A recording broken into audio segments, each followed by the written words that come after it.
Dr. Curt from National Kaohsiung Normal University. He has taught English in Taiwan for 18 years, including 12 years of teaching experience in a private elementary school and 6 years of teaching experience in a public elementary school, and 2 years as the director of a private elementary school. And now he is assistant professor in the Department of English of National Kaohsiung Normal University. Today, his topic is preparing teachers to teach in bilingual programs. Let's welcome him.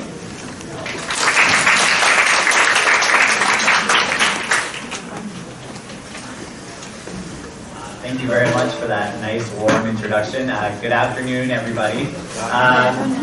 Today my topic is preparing teachers for bilingual programs. Now, this is an extremely broad topic, and there's no way that I can get in great detail in only 30 minutes. So today what I'm going to do is try to hit on a few key points that I think are important, and afterwards, of course, if there's a chance for discussion, I'm happy to answer any questions. So basically my target audience today are all of those teachers who are teaching now or will be teachers in the future, or those of us who are training teachers right now. Okay, figure out the technology here. There we go, okay. Since time is a bit of an issue, I'm going to jump right to my second one. Okay, so as a teacher trainer at NKNU, one of my jobs is also teaching courses such as teaching methodologies and teaching practicum and other such courses to help prepare teachers for the future. And one of in Kaohsiung anyways, the bilingual programs are kind of just getting started. They're becoming more and more popular there. So that's one of the things that we have to do is help our future teachers get prepared if they end up in these bilingual programs. So first of all, my job when I'm training teachers is to make my students familiar with the programs that are out there. So for example, if I ask my students, you know what CLIL is? They will say, CLIL, maybe I heard that before. How about EMI, or how about STEAM or STEM?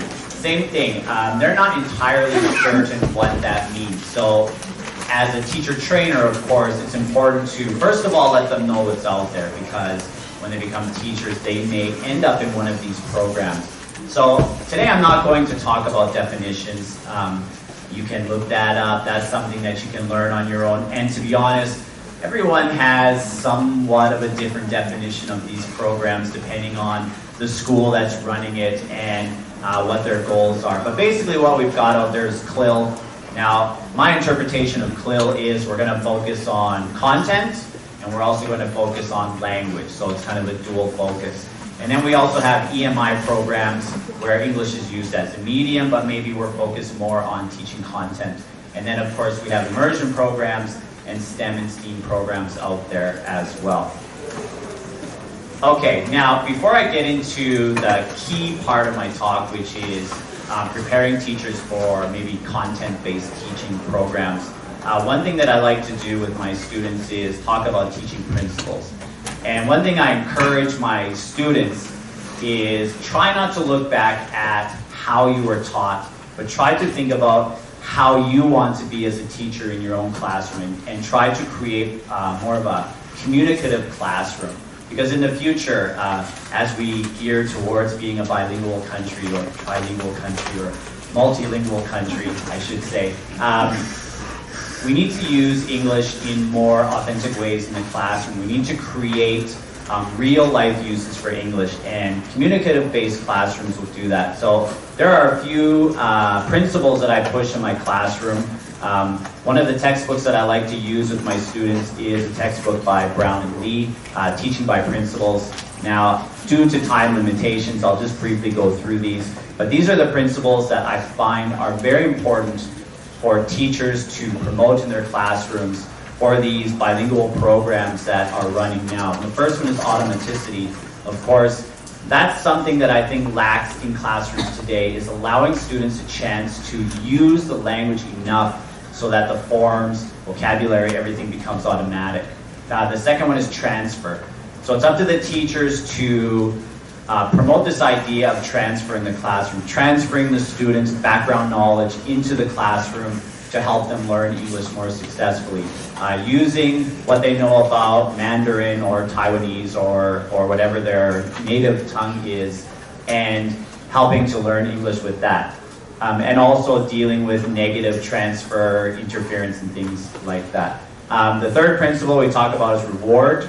Okay, so in classrooms, especially with younger children, there may be more of a desire to use extrinsic motivation, extrinsic rewards, but we try to show our teachers that allowing your students to really learn through intrinsic motivation, intrinsic reward is much more successful for language learning.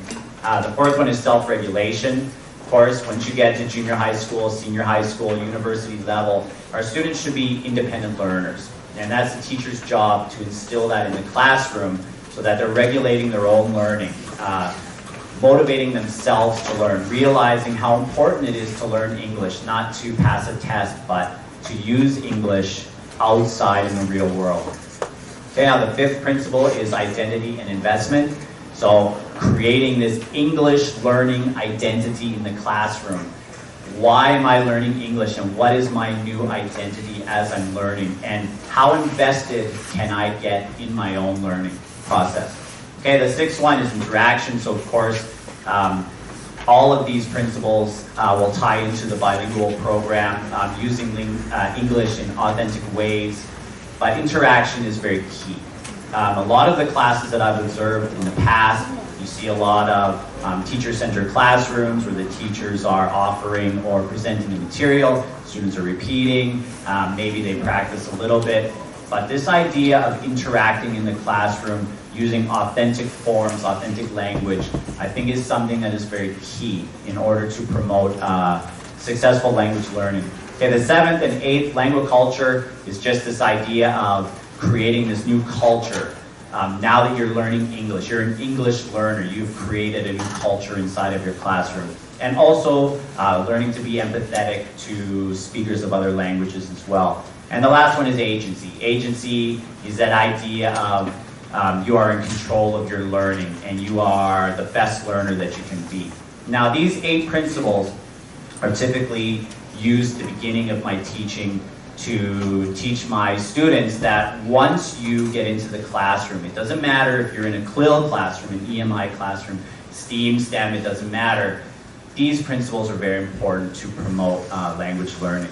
Okay, so I'm going to move on now to the main part of my talk, which is content-based teaching. Now, as I said before, we can talk about CLIL, we can talk about EMI, all of these different programs. But in the end, we're using English to teach something different than what's in our regular EFL textbooks. We're teaching content. We're trying to give them more vocabulary or something different that they're not getting from their regular classes.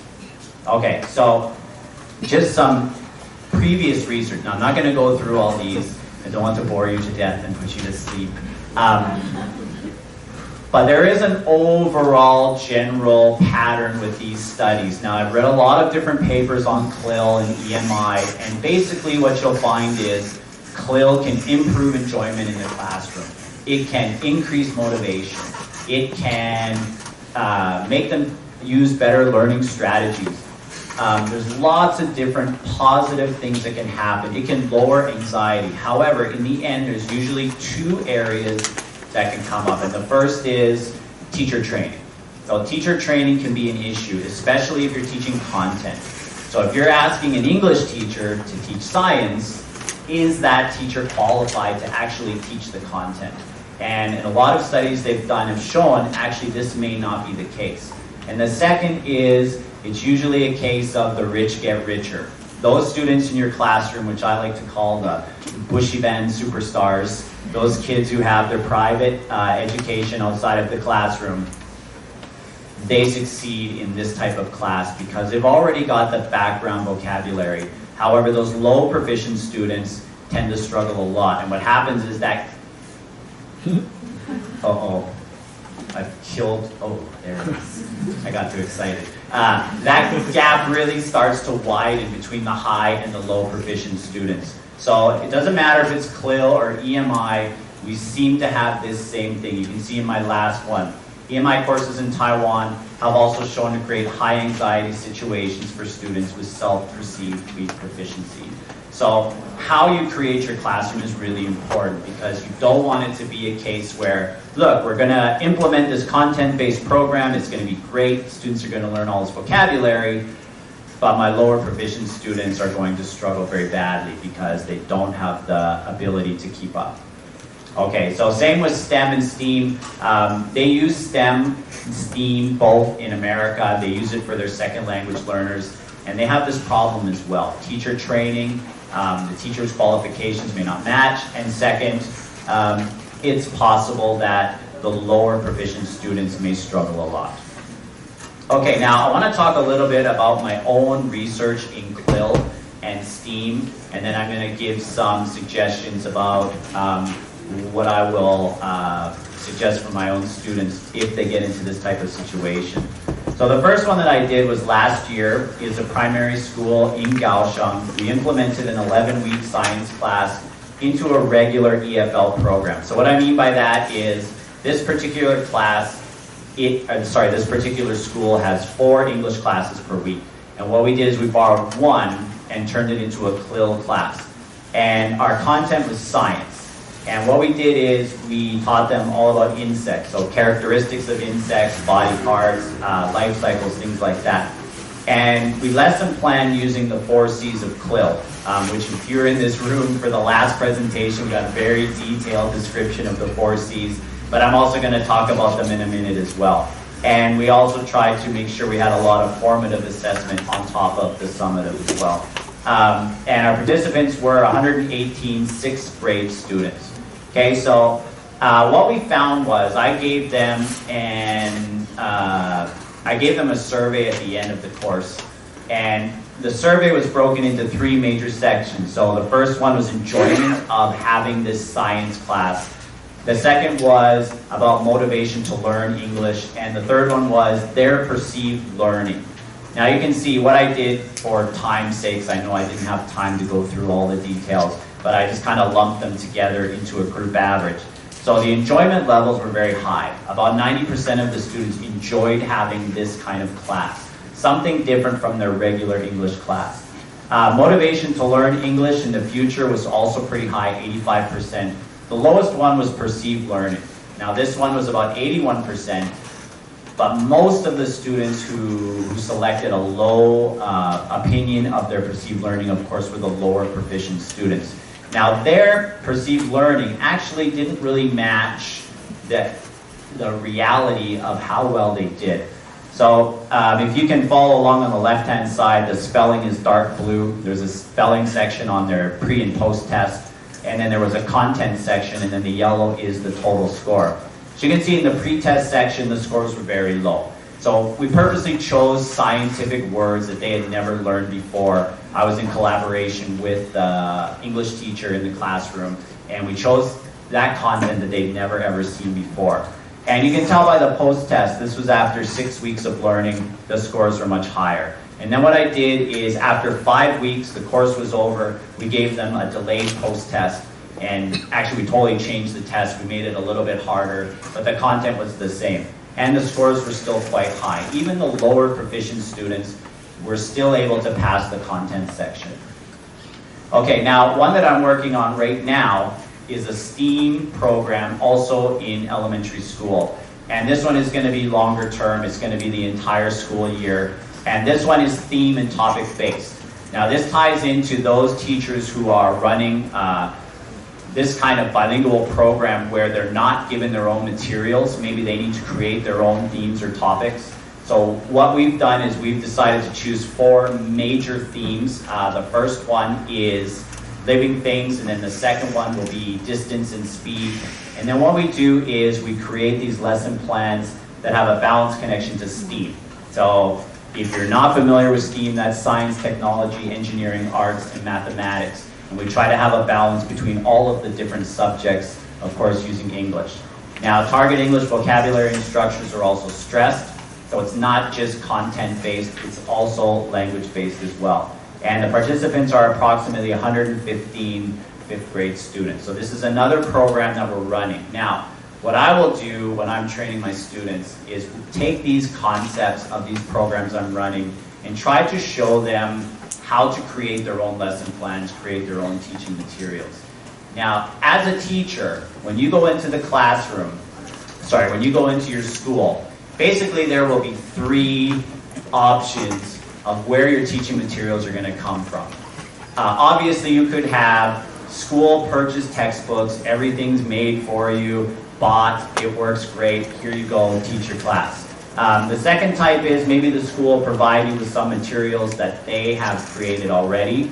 Remember, I'm talking about bilingual programs. I'm not talking about the regular English class.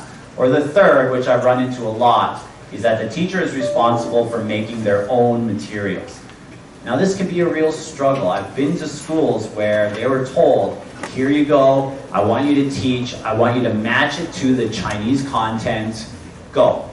And the teachers are basically told to translate the material, they have to come up with their own vocabulary, sentence structures, and it's been hours and hours and hours in discussion with their co-teacher, maybe they have a foreign teacher in the classroom as well. So I notice what a struggle it is, and the thing is, if you're doing it this way, you could run into a lot of problems. Maybe there's not a nice direct path to language learning for the students. Okay, so these are some recommendations that I have, especially for creating curriculums or syllabus, or even just your weekly lesson plans. And the first is to adopt the 4 C's of CLIL. It doesn't matter if you're teaching CLIL or not. I found this very useful in my own classrooms to adopt these. Now, without getting into great detail, the first one is content. Of course, content is the easiest part, right? Are you going to teach science? Are you going to teach math? Are you going to teach social studies? Maybe you have to follow the content of the textbook that the Chinese class is using. Now, the second is cognition.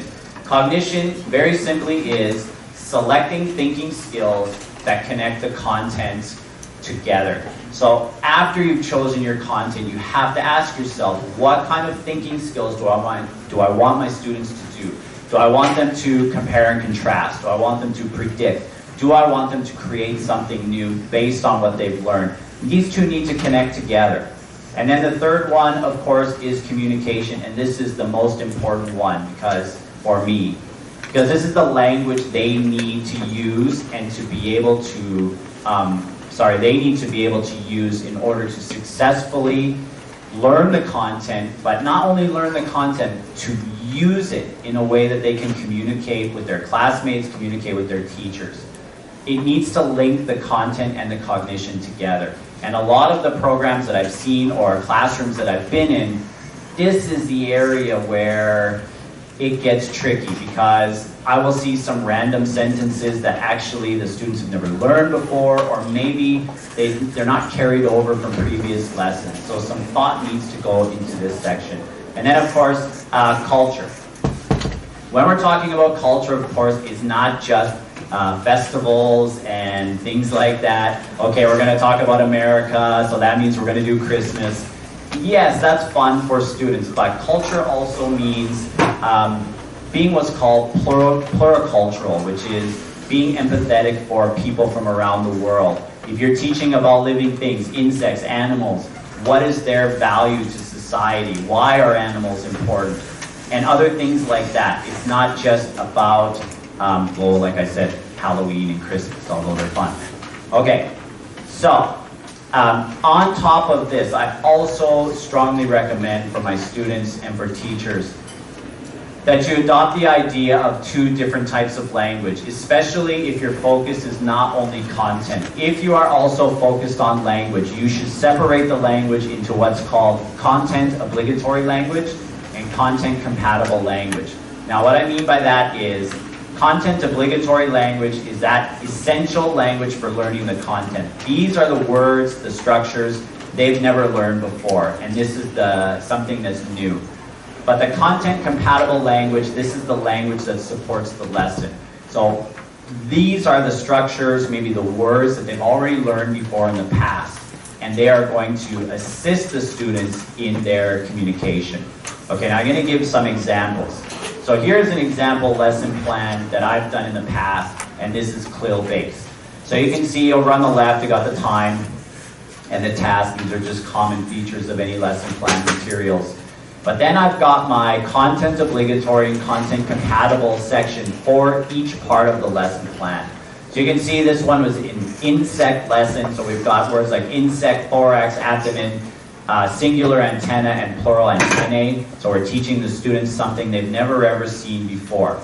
And then of course the content compatible language, legs and head, they've already learned that, as well as an insect has 6 legs. This is the sentence structure that they're going to use over and over and over again through this lesson. Okay, so you can see for each part of the lesson plan, maybe there is new content obligatory language and maybe not. And in this way, when you're creating your lesson plans, future lesson plans, you will start to carry over the content obligatory language into your content compatible language, so that as you move on to new topics, you are allowing the students to repeat these forms over and over again. Okay, and then at the bottom of my lesson plan, here are my 4 C's, okay? So not only did I do the 2 types of language, but the 4 C's underneath it. So each single lesson, we're gonna add these 4 C's in there, and that will make your lesson complete for your students. That way it's not just about learning vocabulary and repeating after me. It's about really embracing that idea that the 12-year curriculum guidelines are trying to promote of a lifelong learner using real-life scenarios. Okay, I know I'm going to run out of time soon, so I'm going to jump on. Here's a couple pictures. So here's a presentation of the content obligatory language. This is for 6th grade students. And of course, it's best to offer some hands-on learning as well in the classroom. This will definitely help the students to acquire those forms and vocabulary that you're trying to teach them. Okay, I'm going to skip over to the next one. Now, another one that I will offer to my students is STEAM-based type of idea. And what I mean by that is having them focus on different types of content or different types of learning areas within one big topic. So for example, this is a lesson that actually I just did recently with some 5th grade students on distance and speed. So you can see here we're introducing speed and distance. It's the first class materials. Here's the key vocabulary that I want them to learn, and this is the structure that I want them to learn. And then of course we'll have some formative assessment. Now the purpose of this topic is we want them to learn not only what speed and distance mean, but also how to use it in their real life. So for example, the topic before was on living things. So we talked about animals. So we talked about cheetah is the fastest animal on land. And then we showed them a cheetah runs 130 kilometers per hour. And the kids say, wow. And I say, okay, so how far in Taiwan is 130 kilometers? Taipei. See, from Kaohsiung to Taipei is not 130. Kending. They have no idea how far that really is. So then what we do is we take out Google Maps and we start to draw lines on Google Map on the screen, and we give them this sense of how far it is. And then of course we let the students go outside and run, and we measure their speed, and then we compare them to animals, and we draw lines on Google Map to show how far they can run in an hour. And we try to make this more of an authentic learning situation. Okay, so on top of my STEAM-based lesson plan, every single week I will write these 5 areas down: science, technology, engineering, arts, and math. So you can see for this lesson, I've got a science connection, a technology connection, and a math connection. I don't have engineering and arts, so maybe next week I will try to mix that up a little bit. Now, sorry, I think I have a couple pictures here. So here we are doing the speed. So you can see it's hard to read there, but it says, "Are you faster than a pig?" And then the students laugh and think that's pretty funny. But then we're actually going to measure and see, are they really faster than a pig, by seeing what their speed is. Now, throughout all of this, the reason that I talk about CLIL and this content obligatory and content compatible language is can't just throw in a content-based program and expect it to succeed. So what I mean by that is you can't just say, okay, we're going to teach social studies. Here's the content. We're going to present it to the students. And then, yes, maybe they improve their listening. Maybe they improve their reading. But they also need to be able to use the language. And this is where the teacher is really important. You have to give them those opportunities to use the language authentically. It can't just be listen and repeat, and then move on to the next topic. Okay, so here is, in this particular class, actually, we're supposed to have some iPads where the students can do online reading, and then we're going to have some kind of quiz afterwards. But our iPads hadn't showed up yet, so we recreated Kahoot by giving them colored papers and putting the color on the screen with the questions. So I think I have about a minute or two left. So I thought I would just share an example of us trying to recreate this in the classroom. Big cup. Is it? Big bowl. Skin. And it is Curt. Okay, so this one's not so easy. So let's top blue. Let's start with skin. What's skin? Okay, so this is my skin, okay? Now listen. Top skin. Top means my skin. Okay, I'm going to jump ahead a little bit. So we read the story online using Epic Online Reading. And then at the end of the story, I wanted to give them some reading comprehension questions. Okay, so here we go. Wrinkle skin. Red an elephant. Blue a bat. Green teacher Curt. Ready? 3, 2, 1.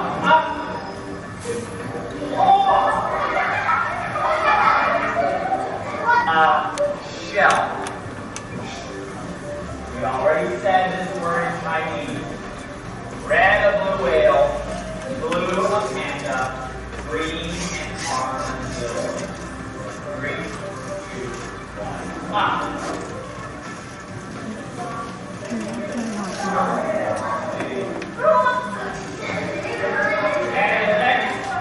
Good job. Good job, Ian.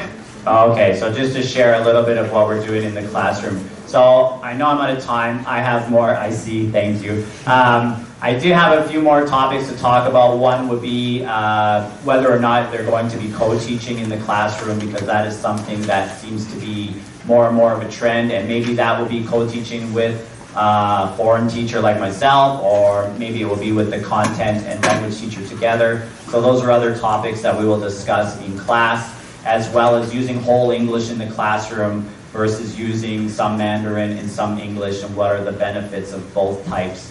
And then I guess that's it, because I get pulled off the stage.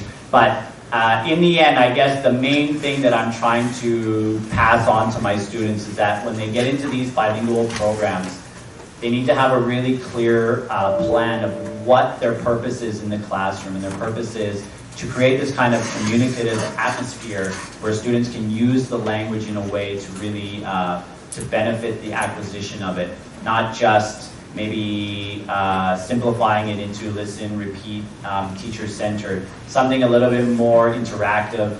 And this idea of content-based teaching, in my opinion, is a really great way to do it, because not only is it more interesting for the students, but they're learning vocabulary that they wouldn't otherwise learn. And that will also help them on exams in the future as well. Okay, thank you very much for your attention, everyone.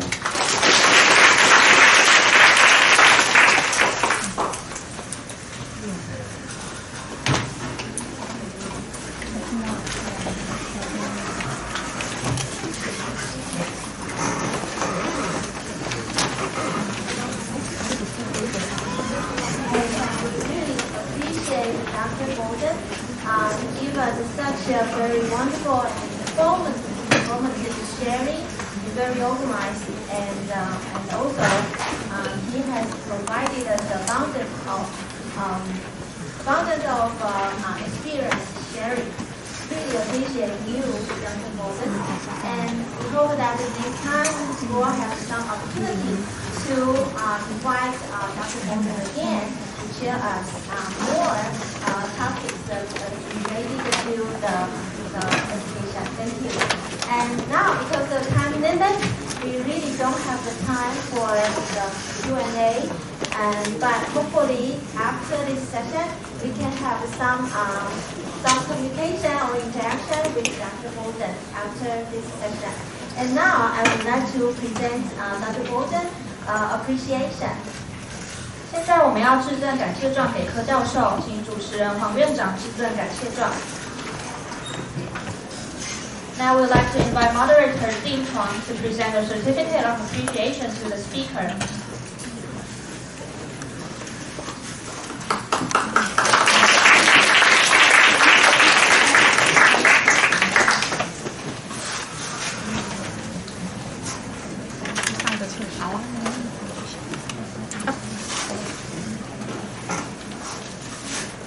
接下来，请各位稍作休息。